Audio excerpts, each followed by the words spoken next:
Welcome to the TechMobility Podcast.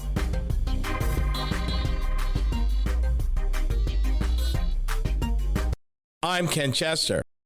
On the docket, the dangers of OpenAI's agent tool, benefit or burden, congestion tolls in the Big Apple, and what is wind energy? Really? We explore.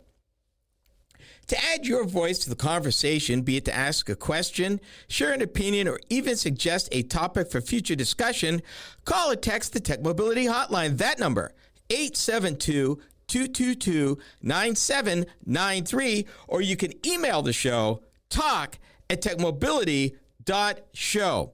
Also, be sure to check us out on social media, our YouTube channel, and our two podcasts, the TechMobility Podcast and TechMobility Topics. One more thing before we head to the news desk that I want you to know about. I have recently entered into a competition called the 2025 Entrepreneur of Impact. This competition is an opportunity to receive one-on-one mentorship from the one and only Damon John of the popular CNBC show Shark Tank, to also get interviewed for a piece in Forbes magazine, which is a major business magazine that's been around for years, and, don't miss this part, win $25,000. For that, I need your help. And I'm going to read the link, but honestly, if you go out to our social media, I have posts everywhere that we are on social media, and you can click that in the comments and go through it. But if you want to write it down, it is https://, and this is all one word, no space, entrepreneurofimpact.org/2025/Ken-Chester-Jr. Let me read it again. That's https://entrepreneurofimpact.org/2025/Ken-Chester-Jr. Bottom line, the person with the most votes wins. And I want to thank those of you in advance who have already voted. But I'm currently ranked 7th out of 75. But in order to make the cut that happens on the 30th, I kind of need to be higher in the top 3. And there's one way you can do that and make your vote count more. They've linked the ability to buy votes to that money going to a nonprofit called Gen Youth, which is a nonprofit that works with children in schools to feed them, help them get exercise, and basically provide a safe space for them. So certainly you can buy $10 or higher, and they've got links to do that. If you feel so inclined, that would be awesome, and that would be an excellent way to help your vote go further. If you would consider it, I would be so very, very grateful. Thank you so very much. From the TechMobility News Desk, from Automotive News, GM's EV transition to continue despite potential for policy changes. And this is from the Chief Financial Officer of General Motors says this. I don't need to read this article, although I did. But what I want to do is explain why one of the largest manufacturing companies based in the United States is saying no matter what happens in Washington, we are going to stay the course with EVs. Now, no doubt, you've heard the news, and I've heard from some of you, where EVs right now, a pure electric has fallen out of favor. A battery electric, fuel cell electric, seems that right now the market's just not there for them. People are turning, though, to hybrids, which are gasoline electric versions, because one, no range anxiety. Two, no need to necessarily charge them. You've got a regular hybrid and you've got a plug-in hybrid, but by a regular hybrid, you don't have to charge it, ever. And it's not as expensive as going pure electric. Might run you a little bit more than a gasoline version, but you get the benefits of the added power of the electric part of the hybrid, while being cleaner than the gasoline engine, but not nearly as expensive, and with some of the baggage right now that EVs have. The auto industry in the United States of America has been around for over 120 years. What's going on in the industry isn't new. When it comes to different technologies, and they've had inflection points over that time, when front-wheel drive was introduced, when they went from body-on-frame cars to not body-on-frame cars in order to save weight, when they started putting computers in cars and safety equipment, the industry has adapted and spent billions of dollars. The difference with going to EVs is they had to rip up that supply chain completely and start with a clean piece of paper. Automakers are not able, financially or time-wise or planning-wise, to turn on a dime with their plans. For example, right now, regardless of auto manufacturer, they're looking at anywhere from 2028 to 2030 model vehicles right now is what they're looking at in terms of development, in terms of cost, in terms of locking in their suppliers. They don't have the flexibility that, okay, policy is going to change every 4 years and modify slightly, and we're going to change with it. Also, these automakers, every last one of them, doesn't matter whether you're Honda, Mitsubishi, GM, Toyota, Mercedes-Benz, doesn't matter. They sell vehicles in over 100, 120 countries. And right now, Europe is very big on, and China even bigger, on EVs and being clean and do no harm to the environment. If the automakers want to succeed on a global scale, they have to take all of this into consideration into their plans for spending capital, allocating resources, allocating plants, lining up suppliers. This takes years. This is not something that suddenly, oh boy, we're going to change. There have been billions of dollars. What you are seeing now hit the market in the way of EVs was created, researched, committed, developed almost 10 years ago. And everything that comes into it, it takes, on average, just for the stamping dies that go in to stamp the parts, takes a year to make the dies. That's just the dies. Then you've got to gut the plant to reconfigure it for what you're going to build. So you got to take all the old equipment out, bring all the new equipment in, then you got to train the workers, then you got to build what they call body on white, which is test versions of the vehicle to make sure everything works and everything fits the way it's supposed to. And then once you do that, then you got to do the government testing for crash testing, compliance, and any other testing that is required under the current laws of this country and other countries. So there's a very long lead time. And needless to say, with that kind of lead time, you're spending billions, that's with a B and plural, of dollars. This is not something that you can just turn on and off. Never has been. It's also why you continue to see a consolidation in the auto industry of manufacturers. It costs a lot of money to manufacture vehicles and to improve them and to develop and implement new technologies. There's tons of research and validation and testing and then more testing and changes and lining up thousands of suppliers, not hundreds, that could be around the globe. So as things change and they have to react to it, they got to mitigate what they can do because of the commitments they have already made years prior to get job one off the line. Needless to say, the vehicle you're going to drive in 2025 was probably developed between 2015 and 2019. That the plants that they decided was probably committed to around 2021, and they started letting the contracts for equipment and suppliers and all of that stuff. And upwards of maybe 2 years before this thing rolled off the line, they were building prototypes that had to be tested, had to be validated, had to go through hot weather testing, cold weather testing, computer modeling, all of that stuff. That is why GM says that their transition to EVs is not going to change. They have already spent billions of dollars to get here. You can delay a program, you can defer a program, but to stop a program, not likely. Not likely at all. And this is not just GM, but Ford, Stellantis, Mercedes, Honda, Toyota, you name them. It's also why a lot of these companies joint venture some of this work together. Because, again, to do everything they're trying to do plus build cars today, meeting standards now, costs billions of dollars. It just does. And, not surprised at all.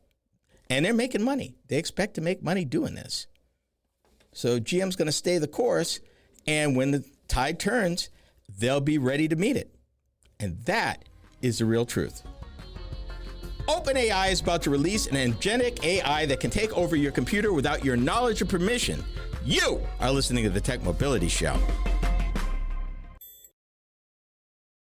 Are you tired of juggling multiple apps and platforms for meetings, webinars, and staying connected? Look no further than AONmeetings.com, the all-in-one browser-based platform that does it all. With AON Meetings, you can effortlessly communicate with clients, host virtual meetings and webinars, and stay in touch with family and friends, all in one place and for one price. Here's the best part. You can enjoy a 30-day free trial. It's time to simplify your life and boost your productivity. AONmeetings.com, where innovation meets connection. Get started today and revolutionize the way you communicate.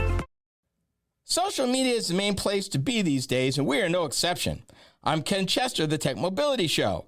If you enjoy my program, then you will also enjoy my weekly Facebook videos. From my latest vehicle reviews to timely commentary of a variety of mobility and technology-related topics, these short features are designed to inform and delight you. Be sure to watch, like, and follow us on Facebook. You can find us by typing the Tech Mobility Show in the search bar. Be sure to subscribe to our Facebook page. Social media is the place to be these days, and we're no exception. I'm Ken Chester of the Tech Mobility Show. If you enjoy my program, then you will also enjoy my weekly Instagram videos.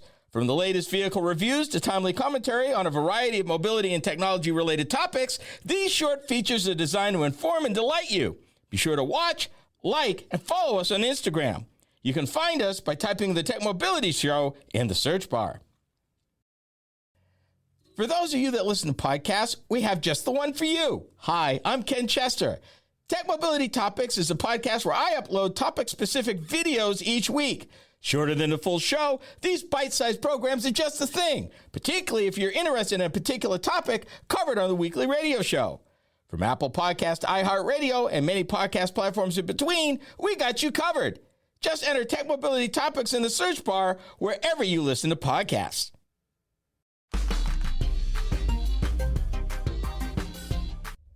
For a lot of reasons, a lot of people like our Buick Skylark. A lot. Some like its roomy accommodations for 5. Others like its front-wheel drive traction. Skylark also gets a lot of votes for its stand on the economy. And a lot of people are taken with its luxury and looks. We couldn't get all the reasons people like Skylark into this commercial, but we sure got them into the car. Buick Skylark. At your Buick dealers now. The Buick Skylark. That ad was from 1981. What was happening over 40 years ago was the first major downsizing as automakers were trying to respond to a threat from Japan, government fuel economy standards, and the fact that the cars they were selling were too big and too heavy. And America just came out of 2 oil shocks. OPEC did it to us twice, 1973 and again in 78, where the price of gasoline went up significantly and the public was looking for more fuel-efficient vehicles. The Buick Skylark was one of several of what GM called their X-body cars, the others being the Chevy Citation, Pontiac Phoenix, and the Oldsmobile Omega, that I remember when they came out, and they were very smart looking, and they looked like downsized big GM cars. It looks like, they downsized them, literally put them in some kind of shrink wrap and shrink them down. They were great. The Buick Skylark was great looking for 81, but unfortunately, none of the X cars were that reliable. So they were pretty much gone by the middle of the 80s in terms of manufacturing and marketing. But it was GM's first attempt at trying to make money at a front-wheel drive small car. And for many years, Detroit lost money trying to do that. Throughout the 70s, they tried to do it. They failed miserably, and they turned to Japanese makes that they rebadged as Fords and Chevys and Dodges and Plymouths in order to keep that market, but yet not have to spend all the money that they spent. And I will leave you with this on that note, that their first forays in the 1970s into building small cars profitably that were reliable and worth owning was a unmitigated disaster. they failed. It would take them maybe 15, 20 years before they started getting a hint of the right product at the low end of the scale, because Detroit never had to do it before. The Buick Skylark, sharp looking, not so high in the quality. The purpose of this segment starts with several articles from TechCrunch regarding the development and pending release of a new agent AI tool from OpenAI that can take control of your PC and perform actions on your behalf. And I wanted you to know, and boy, do I have questions. This is topic A. Let me start with this. The reason why this set off alarm bells is the last part of the piece in TechCrunch about OpenAI. And I'm going to read that first and then work backwards. They said, it's worth noting that OpenAI has been criticized by AI researchers, including ex-staff, for allegedly de-emphasizing safety work in favor of quickly productizing its technology. In other words, monetizing or bringing the products to market without sufficient safety protocols to protect consumers who may interact with their technology. I wanted to start with that because that saying, oh my God, these guys are rushing to develop something. Their agentic tool is called Operator, and it's capable of autonomously handling tasks like writing code and booking travel. It also says in the article that it's not all that good at it. So why should I worry? Why should I bother you with an imperfect tool that's coming? Here's the reason. Right now, every major software company is striving, that is dabbling in AI, is working towards something, developing something called an AI agent, which Operator is. So what is an AI agent? This is the thing you need to know. I'm going to give you two different definitions of what an AI agent is and why you should care. At its simplest, an AI agent is best described as an AI-fueled software that does a series of jobs for you that a human customer service agent, HR person, or IT help desk employee might have done in the past, although it could ultimately involve any task. You ask it to do things, and it does them for you, sometimes crossing multiple systems and going well beyond simply answering questions. That's one definition. Here's the other one. The most frequent view of an AI agent is an agent that is an intelligent software system designed to perceive its environment, reason about it, make decisions, and take actions to achieve specific objectives autonomously. It's that second one that's got me pretty concerned. Because, yes, Facebook, Google, Microsoft, you name them, including a lot of tech companies you've never heard of, are all working to build an AI agent. The AI agent takes AI to the next level by giving it function, giving it a way to think for itself. They talked about the next step as these get better. It's where AI is operating independently and effectively at scale. So this is where the humans set the guidelines, the guardrails, and apply multiple technologies to take humans out of the loop, when everything has been about keeping the human in the loop with generative AI. So the key here is to let the AI agent take over and apply true automation. Are they there yet? No, they're not. But as you have seen in the last 3 years, the growth, the explosion of development on AI, there are billions of dollars being spent right now in research and development. I reported last week about Google's DeepMind subsidiary trying to develop AI that literally has context when it comes to real world, as opposed to just giving you something with no context, actually understanding what it gave you, why it gave it to you, and what is going on with the information that it provided. That's scary, because right now in the United States of America, and I've said this before, there are no federal guidelines for AI. There are industry folks that are concerned about it, but as far as some sort of authoritative guidelines or guardrails that keep everybody playing nice, there's nothing. So while this reads nice and it reads professional, it sounds awesome, I'm more concerned about the nefarious purposes this could be used for, particularly if there's no guardrails, controls. Where's it getting the information from? How's it going to apply this stuff? What systems is it going to go into? And who is going to be accountable for it? Those are the questions I've got. No laws regarding that. And the way I understand it recently, one of the executive orders that was recently signed, basically the few guardrails that we did have had just been dismantled.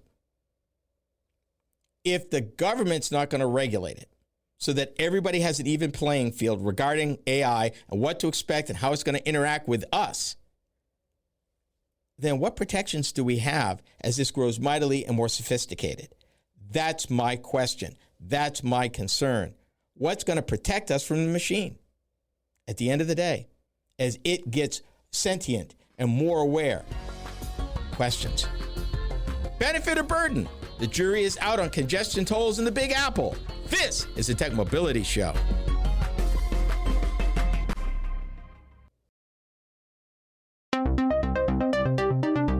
Do you listen to podcasts? Seems that most people do. Hi, I'm Ken Chester, host of the Tech Mobility Show. If you've missed any of our weekly episodes on the radio, our podcast is a great way to listen. You can find the Tech Mobility Podcast just about anywhere you can enjoy podcasts. Be sure to follow us. From Apple Podcasts to iHeartRadio and many platforms in between, we are there. Just enter the Tech Mobility Podcast in the search bar wherever you listen to podcasts. Social media. It's the place to be. We're no exception. Hi, I'm Ken Chester, host of the Tech Mobility Show. Several times a week, I post to TikTok several of the topics that I cover on my weekly radio show. It's another way to keep up on mobility, technology, news, and information. I've built quite a library of short videos for your viewing pleasure, so be sure to watch, like, and subscribe. That's the Tech Mobility Show on TikTok. Check it out.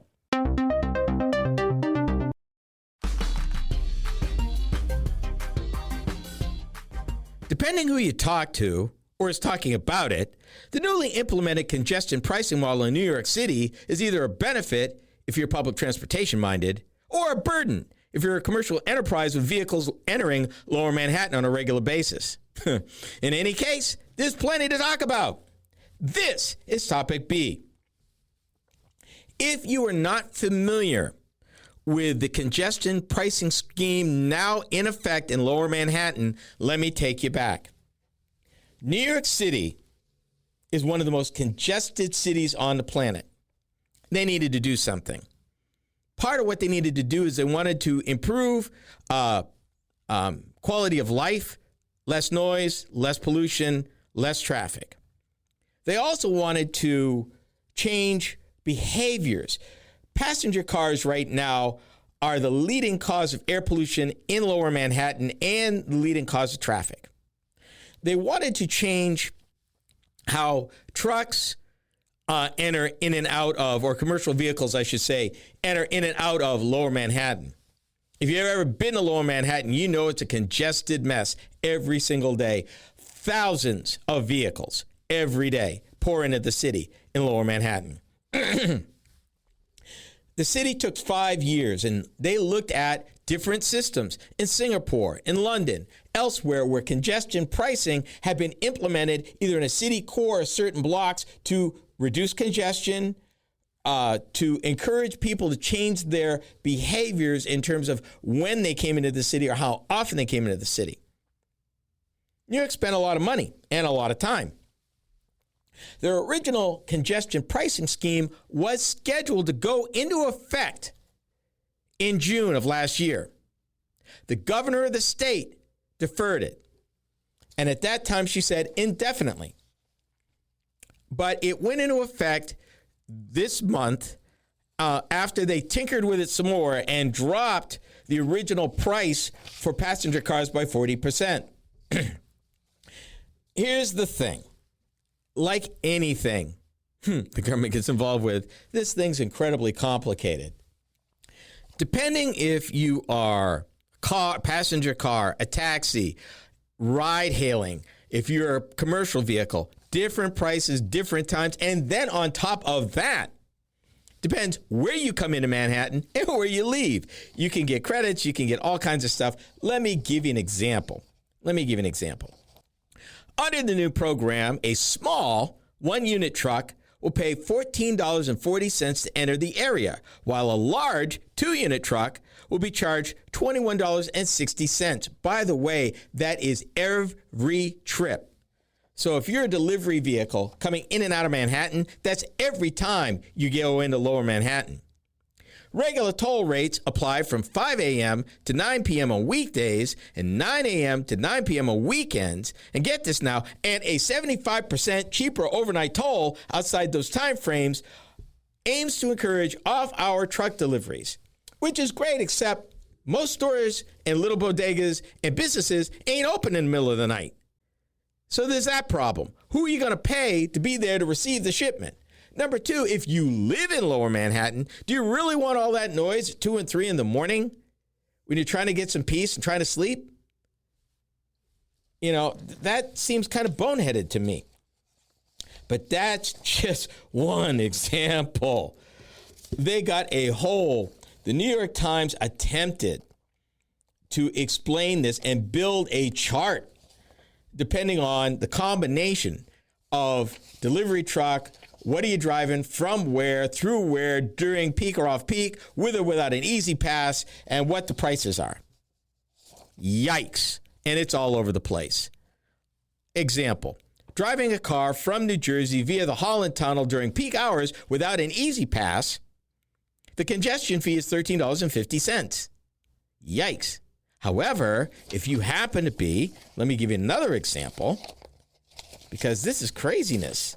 If you are a taxi in and out, into or out of or within the toll zone, the per trip fee paid by the person the taxi driver is carrying is 75 cents. Why? Because taxis and app-based ride-hail services such as Uber and Lyft are a significant source of traffic in Manhattan, and passengers who use them already pay other congestion fees.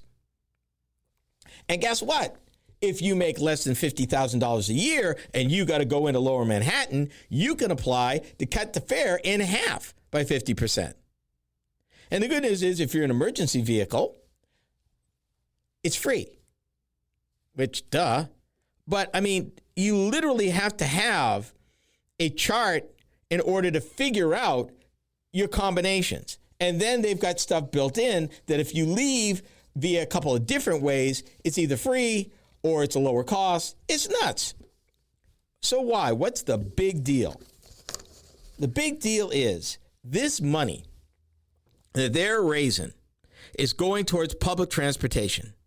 They want to improve public transportation to move people, more people, to the existing public transportation system and off the streets, figuring that all sorts of benefits would happen: quality of life, less congestion, less pollution, less noise.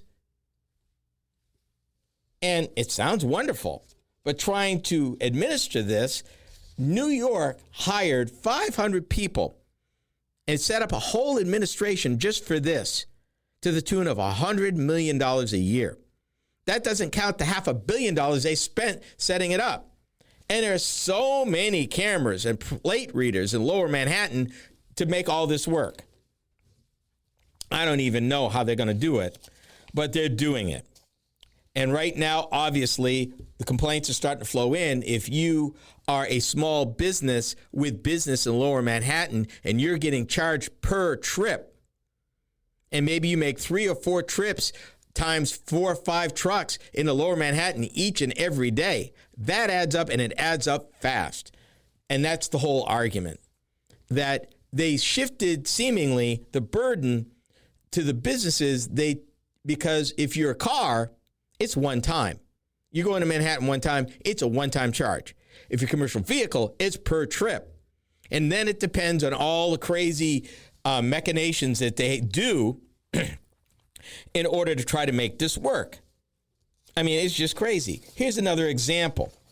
driving a small truck from New Jersey via the Lincoln Tunnel during peak hours with an Easy Pass. And an Easy Pass is a toll pass that you put money on and they give you a cash break. It starts with the base toll of $14.40, but because you paid a toll coming through the Lincoln Tunnel, you get a $7.20 credit. So your congestion fee, even if you're a small truck coming through the the Lincoln Tunnel during peak times, is only $7.20. But that's still per trip. They argue that trucks are some of the biggest contributors to noise, smog, and other pollutants around busy roads. Buses also take up much more space and contribute to more congestion compared with smaller vehicles. They want you to take public transportation. They want trucks to deliver off-peak. They want to take that money and improve public transportation in New York. At the end of the day, it's those three things they want to accomplish. The system they put in to do it seems as confusing as all get out. Necessary, unfortunately, because you're looking at millions of people, but still confusing. But they say if it works in New York, other American cities might look at adopting a version of it, particularly if it's successful in raising the money for public transit. The jury's still out. We're not even a month in. We'll see. A recent McKinsey & Company white paper discusses the ins and outs of wind energy. The more you know. We are the Tech Mobility Show.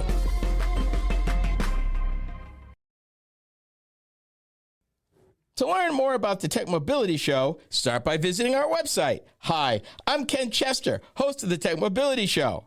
The website is a treasure trove of information about me and the show, as well as where to find it on the radio across the country. Keep up with the happenings at the Tech Mobility Show by visiting techmobility.show. That's techmobility.show. You can also drop us a line at talk@techmobility.show. Did you know that Tech Mobility has a YouTube channel? Hi, I'm Ken Chester, host of the Tech Mobility Show. Each week, I upload a few short videos of some of the hot topics that I cover during my weekly radio program. I've designed these videos to be informative and entertaining. It's another way to keep up on current mobility and technology news and information. Be sure to watch, like, and subscribe to my channel. That's the Tech Mobility Show on YouTube. Check it out. Are you tired of juggling multiple apps and platforms for meetings, webinars, and staying connected? Look no further than AONmeetings.com, the all-in-one browser-based platform that does it all. With AON Meetings, you can effortlessly communicate with clients, host virtual meetings and webinars, and stay in touch with family and friends, all in one place and for one price. Here's the best part. You can enjoy a 30-day free trial. It's time to simplify your life and boost your productivity. AONmeetings.com, where innovation meets connection. Get started today and revolutionize the way you communicate. Social media is the place to be these days, and we're no exception. I'm Ken Chester of the Tech Mobility Show. If you enjoy my program, then you will also enjoy my weekly Instagram videos. From the latest vehicle reviews to timely commentary on a variety of mobility and technology-related topics, these short features are designed to inform and delight you. Be sure to watch, like, and follow us on Instagram. You can find us by typing the Tech Mobility Show in the search bar.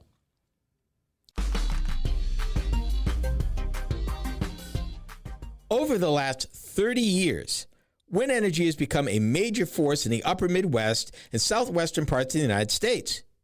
But, you've heard about wind energy, but do you really have a good understanding of what it's all about? A recent white paper from McKinsey & Company explains it all. This is Topic C. Let me start with this.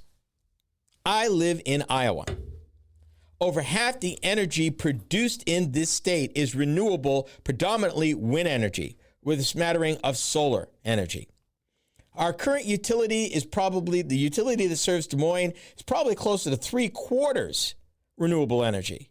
And they didn't just start. And the same goes for Minnesota, Nebraska, some other states. Now, if I asked you to tell me leading state for wind power, you'd probably say California, and I'd say you're right. But do you know who number 2 is? And that's the crazy part. The second largest generator of wind energy, generating all that power, is the last state you'd expect. And no, it's not Alaska. It's Texas. Oil-rich, shale oil-rich, Permian Basin-based Texas. with all that petroleum going on, is the second largest generator of wind energy in the United States of America. Let's just start there. We are talking thousands of wind turbines. So let's just break this down. Let's start with the easy stuff. So, common sense. What is wind energy? It's a renewable source of electrical or mechanical power that could help transform the energy sector. And the wind can do all kinds of amazing things we've seen. Particularly if you live in the upper Midwest, you've seen it do damage through tornadoes, and it can move boats across oceans, power machines that grind grain, and when channeled correctly, create electricity to run our appliances and gadgets. Let's talk about what's driving this. Global energy demand has been soaring for decades. Between 1950 and 2000, global energy demand has been growing by 3% a year. This growth has slowed and will continue to do so, although demand for electricity is still predicted to grow at 7 times the rate of that for other energy sources. 7 times. 7 times. So, how do they harvest the wind? We're going to get a little into the weeds here. It's harvested when it turns the blades of a wind turbine. When the wind turbine's propeller-like blades turn, they spin a generator that creates electricity. A medium voltage power collection system, and this is important to know, transfers that electricity via current to a substation, where a transformer increases the current's voltage and connects it to a high voltage electric power transmission system. Part of the challenge of wind energy is where the wind is blowing versus where the power lines are, and versus where you can build these substations. If you are a farmer in the upper Midwest, you happen to have a piece of land that is conducive to wind energy, you get paid by the utility for the use of that land. And depending, you're not necessarily prohibited from planting on that land. And that is called agrivoltaic farming, where some crops actually thrive in the shadow of not just wind turbines, but specifically solar power as well.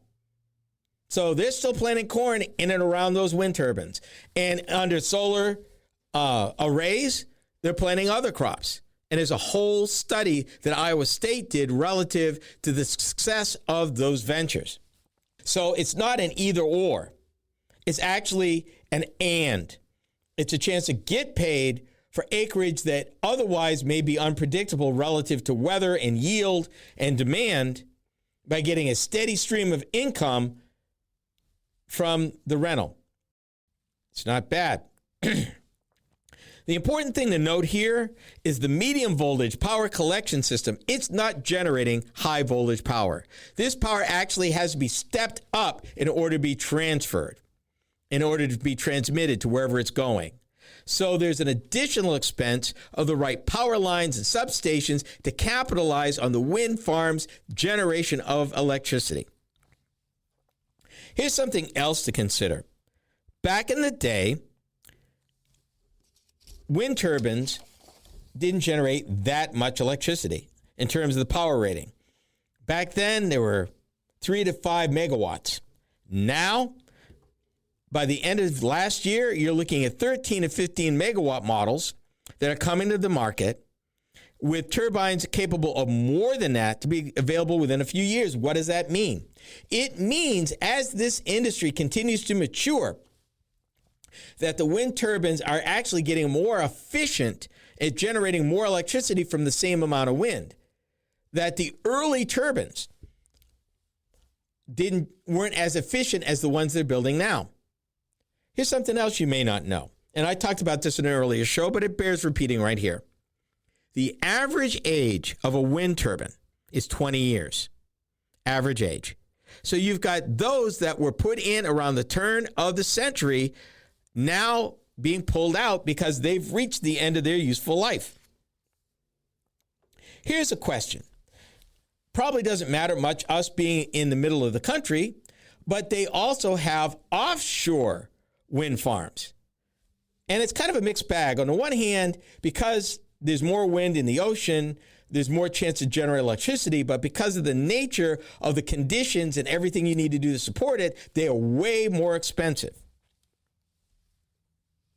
Here's a point I want to make. It's not going to be a popular one, but again, this is a study. This is not a left-wing organization I'm reading from. Let me read this. I'm going to read the whole thing, and then I'm going to make a point. In the past, one of the biggest drawbacks for using renewables have been production cost. Wind and solar energy couldn't be generated at an industrial scale without government subsidies. In markets such as the European Union and the United Kingdom, the cost of wind energy, and solar for that matter, are now lower than the cost of traditional fuel and are likely to fall further in the next decade. And I will add that these onshore, these land-based wind farms, as they're putting in more and more efficient wind turbines, will do the same in the United States, will be cheaper or at parity with fossil fuels. Think about that for a minute. They're close now. I expect there'll be parity in the next few years, particularly as they get more and more efficient. The question is it too little, too late? Is it too late for this? I hope not, because we're already out here, and it's working. It's a lot less than coal-fired or natural gas-fired plants, and I'm all for that, because they have their own challenges and problems and delivery systems and maintenance and investment. And for the most part, this is a cleaner way to go, bottom line. And that's the thing that I wanted to share with you. We've come to the end of our program. Be sure to join me again next time right here. This has been the Tech Mobility Show. The Tech Mobility Show is a copywritten production of Tech Mobility Productions, Incorporated. Any rebroadcast, retransmission, or any other use is prohibited without the written consent of Tech Mobility Productions, Incorporated.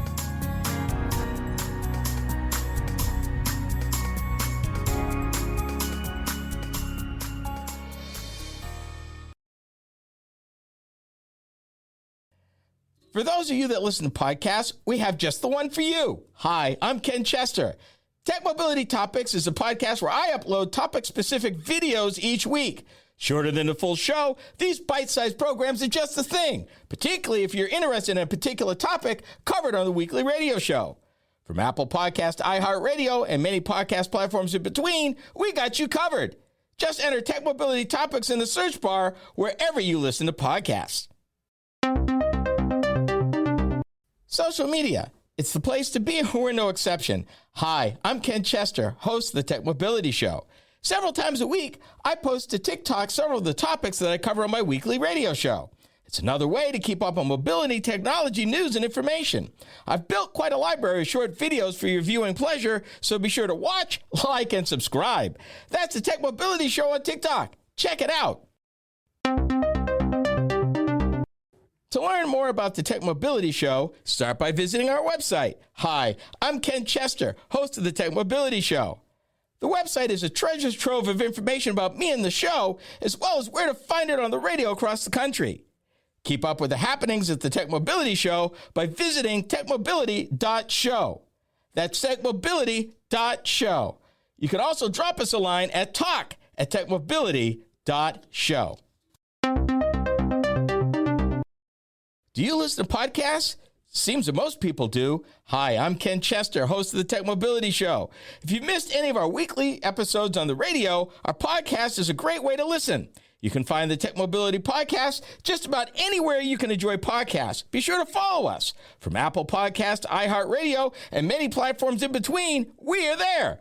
Just enter the Tech Mobility Podcast in the search bar wherever you listen to podcasts.